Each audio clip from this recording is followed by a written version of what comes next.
upon a time, in a cozy little village nestled between rolling green hills and a sparkling blue river, there lived a young bunny named Benny.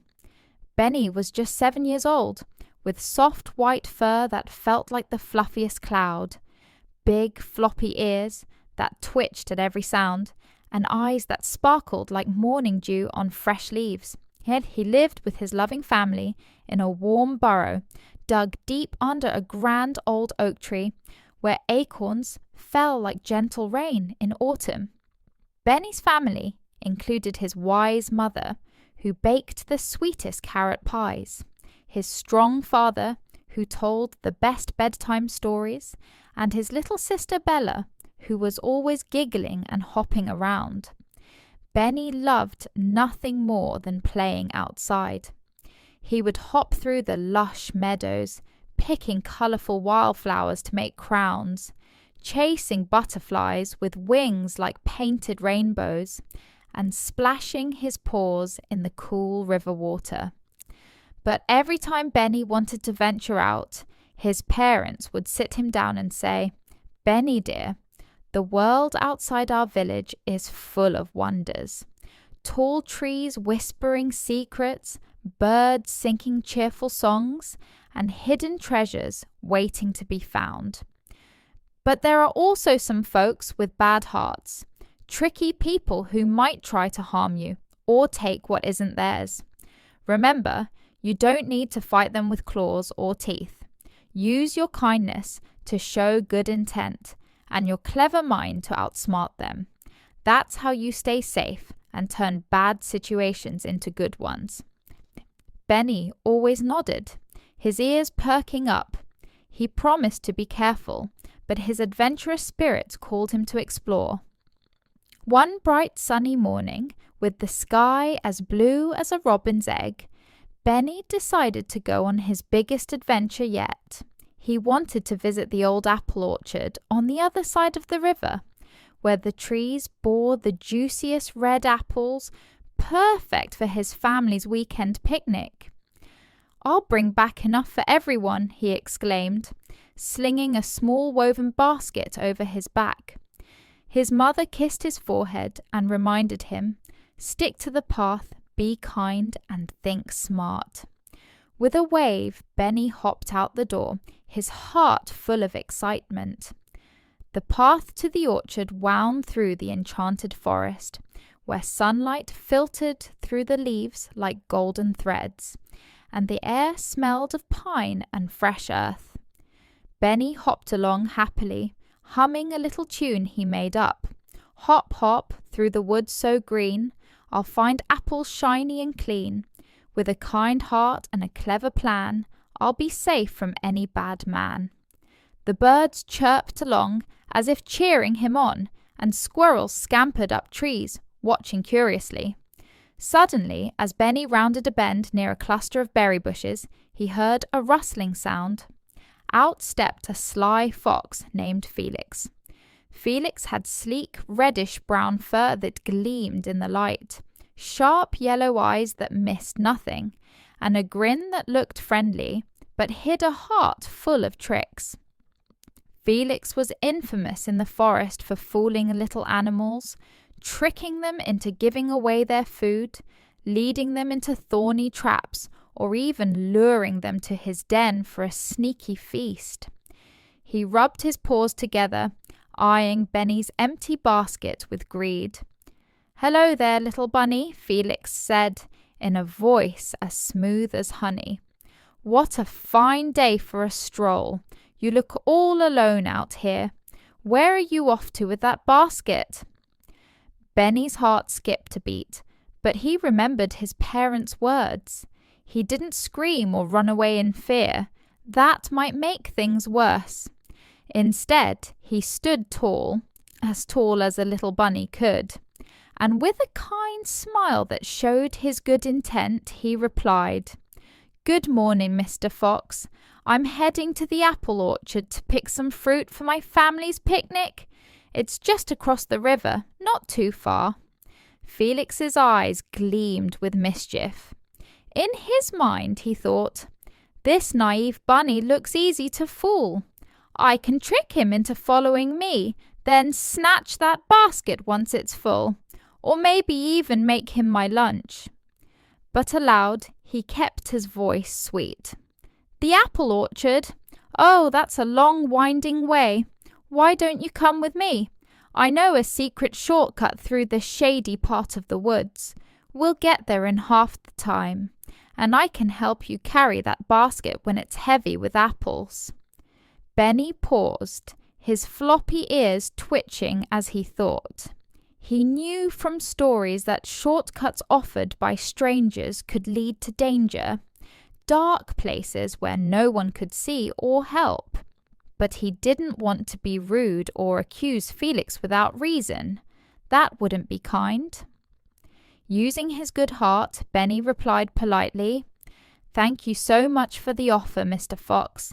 That's very generous of you to want to help. But my mum always tells me to stick to the sunny path where the birds and squirrels can see me. It's safer that way. Maybe you could describe the shortcut to me instead, and I'll decide?" Felix chuckled, trying to sound reassuring, but his tail flicked impatiently. "Nonsense, little one. The sunny path is full of boring twists and prickly thorns that might snag your fur. My way is exciting and quick, with soft moss underfoot. Trust me, I've used it 100 times. Benny's clever mind raced like a swift stream. He recalled a tale his father had shared about outsmarting a tricky wolf with games and riddles. A spark of an idea lit up in Benny's eyes. He didn't want to follow Felix, but he could turn this into a fun challenge to escape without hurt feelings. "Okay, Mr. Fox," Benny said with a cheerful grin, "but first, let's play a little game to prove you're the best guide in the forest. I'll ask you 3 riddles. If you answer all of them correctly, I'll trust you and take your shortcut. Deal?" Felix, who prided himself on being the cleverest creature around, puffed out his chest. "Ha! Riddles? That's child's play for a fox like me. Fire away, bunny boy." Benny nodded, thinking of riddles that were tricky but fair. His first one: "What has keys but can't open any locks?" Felix scratched his whiskery chin, pondering. "A map? No, wait, a treasure chest without a lock." He guessed wrong. Benny giggled kindly. "Nope, it's a piano. See, it has keys you press to make music." Felix frowned, his grin fading a bit, but he laughed it off. "Clever, but lucky guess. Try another." Second riddle: "What can travel all around the world while staying right in one corner?" Felix paced back and forth. "A bird flying in circles? Or maybe the wind?" Wrong again. "It's a stamp," Benny exclaimed, his eyes twinkling. "It sticks in the corner of an envelope and goes everywhere." Now Felix was getting annoyed, his tail lashing. "One more then. Make it good." Third riddle: "I'm as light as a feather, yet the strongest person in the world can't hold me for much longer than a minute." "What am I?" Felix thought hard, muttering to himself. A secret? No. The wind again? Or a heavy thought? He couldn't figure it out. "Breath," Benny announced triumphantly. "You hold your breath, but not for long." Felix grumbled, his tricky plan completely foiled. He had answered none correctly, and now he looked foolish. "Fine, Bunny, you win this time. Stick to your sunny path." With a huff, he slunk back into the bushes, his bad intentions defeated by Benny's kindness in offering a fair game and his clever riddles. Benny hopped on, his basket swinging lightly. He felt proud, not because he had won, but because he had stayed safe without being mean. Kindness and cleverness really work, he whispered to himself. The forest seemed even brighter now.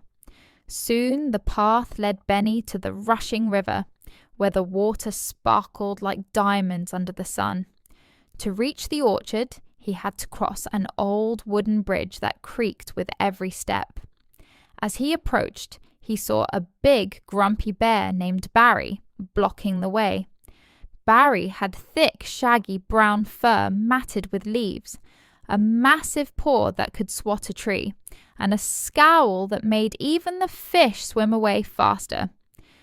Barry was a known bully in these parts, scaring smaller animals and demanding tolls for using his bridge, often taking their belongings as payment. "Hey, you fluffy-tailed fluffball," Barry growled, his voice like thunder. "This bridge is mine today. If you want to cross, you have to pay up with that basket or something shiny from your pockets. Otherwise, turn around and hop home." Benny's heart thumped like a drum, but he didn't panic. Remembering his lessons, he took a deep breath and approached with a warm, kind smile. "Hello, Mr. Bear," he said gently. "You look so strong and wise, like the king of the river. I don't mean to bother you. I don't have anything shiny, but maybe I can help with whatever's making you so grumpy. You seem a bit sad under that scowl."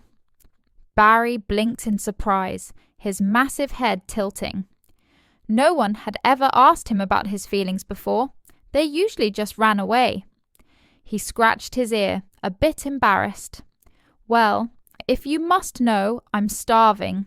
My paw hurts from a thorn, and I can't catch fish properly today. That's why I'm grumpy, and why I need payment." Benny's clever mind whirred again. He saw an opportunity to help and escape danger at the same time. "Oh, that sounds painful, Mr. Bear. I know a clever trick for catching fish without using your sore paw. If you let me cross the bridge safely, I'll teach you the trick, and we can even share some apples from the orchard when I return. Deal?" Barry, intrigued and a little hopeful, nodded his big head. "All right, puny bunny, show me this trick. But if it's no good, you're in trouble." Benny smiled and explained patiently. "You don't need to swipe with your paw. Take a long stick, tie a string to it, and attach a wriggly worm at the end. Dangle it in the water like this," he demonstrated with a nearby twig. "The fish will think it's food and bite right on. It's easy and your paw can rest." Barry tried it, his grumpy face lighting up as he pulled in a fat, shiny fish on the first try. He roared with laughter, the sound echoing through the trees. "By my fur, you're a genius bunny. That works like magic. Go ahead and cross both ways. And here's a fish for your picnic as thanks."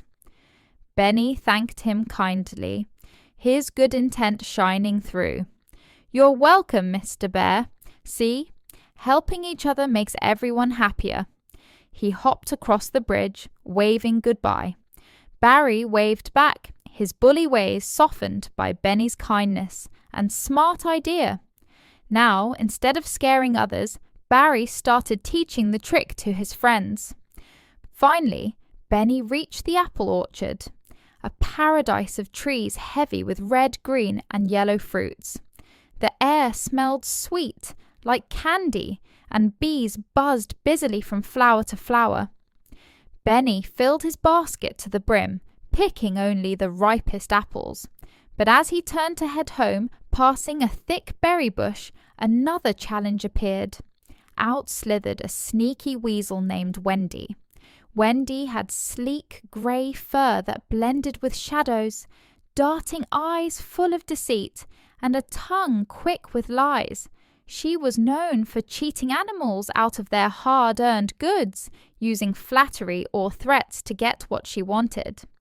"Oh, dear tired bunny," Wendy cooed, her voice like silk.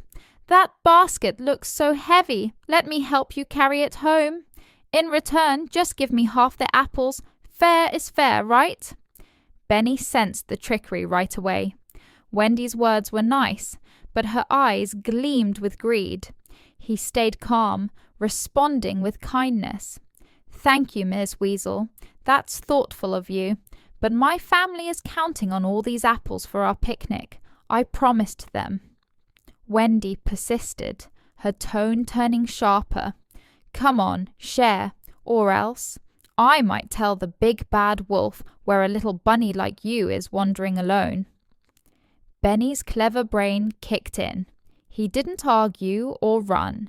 Instead, he thought of a way to distract her. "Okay, Miss Weasel, but first, let's see if you're strong enough to carry half.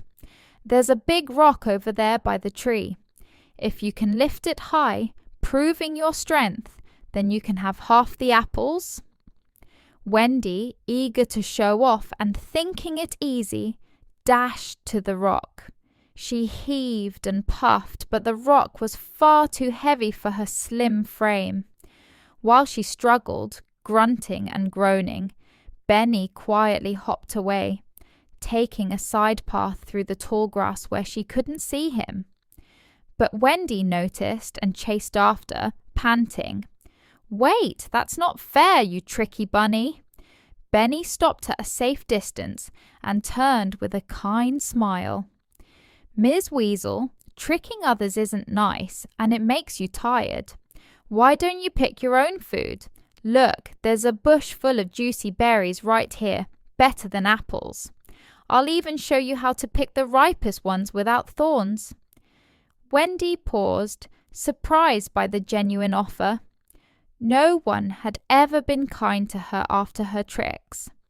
Benny led her to the bush, pointing out the best spots. "See, there's plenty for everyone if we work honestly and together." Touched by his good intent, Wendy mumbled, "Thanks, I guess I was being mean because I was hungry and lonely." She started picking berries, her bad heart softening a little. Benny waved goodbye and continued home safely, his basket intact.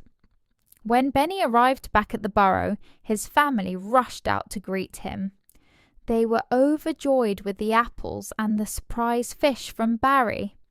Around the dinner table, Benny recounted his adventures. The sly fox outwitted with riddles, the grumpy bear helped with a fishing trick, and the sneaky weasel turned around with kindness. His parents hugged him tight. "You did wonderfully, Benny. You used your good heart to show kindness and your clever mind to stay safe from those with bad intentions. That's the best way to handle the world outside." Word of Benny's bravery spread through the village like wildfire. Soon all the little animals, bunnies, squirrels, birds and deer, wanted to hear his stories. Benny became a teacher of sorts, gathering everyone under the oak tree for lessons. "Remember," he would say, "bad-hearted people might try to trick you with false promises, scare you with threats, or flatter you to get what they want. But don't respond with anger. Greet them with kindness. It surprises them and opens their hearts.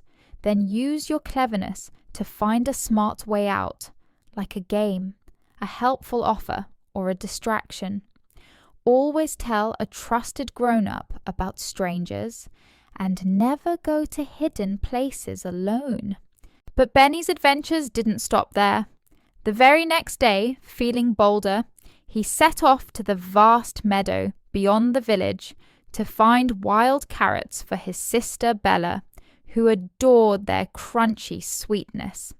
The meadow was a sea of waving grass and flowers in every colour, red poppies, yellow daisies, purple violets, all swaying in the gentle breeze.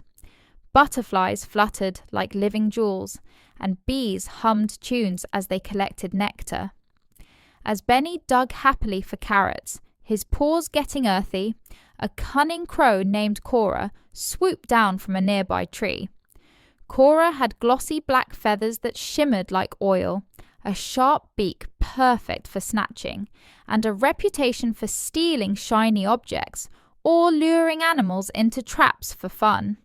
"Caw, what have we here?" she croaked. "A little bunny with a basket. That looks just right for carrying my treasures. Hand it over, or I'll peck your floppy ears until you cry." Benny looked up, unflinching. He smiled kindly. "Hello, Miss Crow. Your feathers are so shiny and beautiful. They must catch the sun perfectly when you fly. I don't want any trouble. Maybe we can trade instead. What do you need for your nest?" Cora tilted her head, curious. "Trade? I need something sparkly to line my home," Benny thought cleverly. He remembered a shiny pebble he had picked up by the river, smooth and glittering. "Here, take this pebble, mate," he offered. "It's as sparkly as a star. In return, let me dig my carrots in peace." Cora examined it with one eye, then cawed in delight. "Ooh, yes, shiny indeed. Deal, bunny." She flew off with her prize, her mischievous plan forgotten thanks to Benny's kind trade and smart thinking. Deeper in the meadow, Benny met a group of playful squirrels chasing nuts. But one squirrel, Sammy, was actually a spy sent by a greedy badger boss to lure small animals away to his lair. Sammy scampered up with a fake friendly grin. "Hey, Benny, come play hide and seek with us in the dark cave over there. It's super fun and full of surprises." Benny smiled back, his good intent clear. "That sounds exciting, Sammy, but caves can be scary and dangerous in the dark. Let's play right here in the open meadow instead. I'll hide behind this big flower, and you seek." Sammy tried to insist, but the cave has echoes and hiding spots. But Benny's suggestion was so cheerful and safe that the other squirrels joined in the open game, laughing and tumbling. Sammy couldn't trick Benny alone and eventually gave up, joining the fun for real. Benny's kindness had turned a potential trap into a joyful playtime. As the sun climbed higher, warming the earth, Benny's basket brimmed with orange carrots. On his way back, he encountered a sly snake named Silas slithering across the path.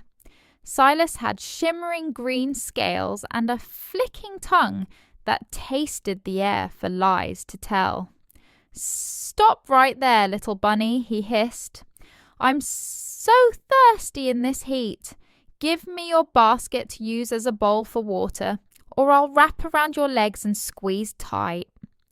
Benny stayed calm, his heart kind. "Mr. Snake, that must be uncomfortable being so thirsty. Let's find a better way. A big leaf can make a perfect bowl, curved and waterproof, without taking my basket." Silas, surprised by the helpful idea, agreed. Benny found a large leaf nearby, and Silas sipped water from it happily. "Thanks, sis, clever one. You're smarter than you look." He slithered away peacefully, no harm done. Back home, Benny shared his new tales with his family. "See, kindness disarms them and cleverness sends them away," his father said proudly. The biggest challenge came a week later. Rumors buzzed about a wicked wolf pack led by Walter the Wolf, who roamed the forest edges with his gang, scaring animals and stealing food stores. Walter had matted grey fur, razor-sharp teeth, and a heart consumed by greed. One evening, Benny was playing by the river with his friends, a graceful deer named Daisy and a chirpy bird named Billy, when the wolf pack surrounded them. "Give us your games and snacks, or we'll chase you till you drop," Walter snarled, his pack howling. The friends trembled, but Benny stepped forward bravely. "Mr. Wolf, you and your pack look hungry and weary from wandering.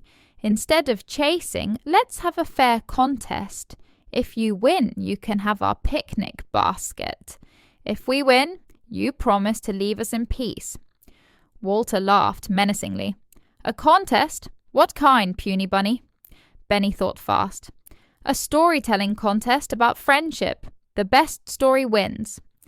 The wolves, Curious agreed. They told rough tales of hunts and power, but Benny, Daisy, and Billy shared a warm story of their adventures, full of kindness and clever escapes. It touched the wolves' hearts. "That's different," Walter admitted gruffly. "We never thought of friendship like that." Moved by the good intent, they left without harm, even sharing a secret berry patch location. Benny's fame grew. Animals from distant lands came to learn. He taught classes. Spot tricky people by their words, quick promises, demands, or scares. Respond with kindness to show you're good, then clever tricks like riddles or offers to escape. In winter, when snow blanketed everything like a white quilt, a sneaky raccoon named Rudy tried raiding the village food. But Benny had clever signs. Share if needed, but ask. Rudy felt guilty and knocked. Benny invited him in kindly for supper in exchange for stories. Rudy reformed, becoming a helper. Spring floods brought a bad otter, Otto, damming the river selfishly. Benny gathered friends, offering kindly, "Share, and we'll build better for all." Otto agreed, and Benny's clever design made a fair dam. Summer festivals were joyful until a jealous hawk, Hank, stole prizes. Benny challenged, "Race fairly." His clever path through trees slowed Hank, while teamwork won. As years passed, Benny travelled, teaching, to a mountain lizard hoarding gems, won over with puzzles, to a lost lamb chased by a dog, turned guardian with kindness. Benny's life proved, in a world with bad hearts, kindness and cleverness triumph. Children, remember, outside strangers might trick, but greet kindly, think smart, tell adults, and stay safe. Turn bad to good like Benny. The end.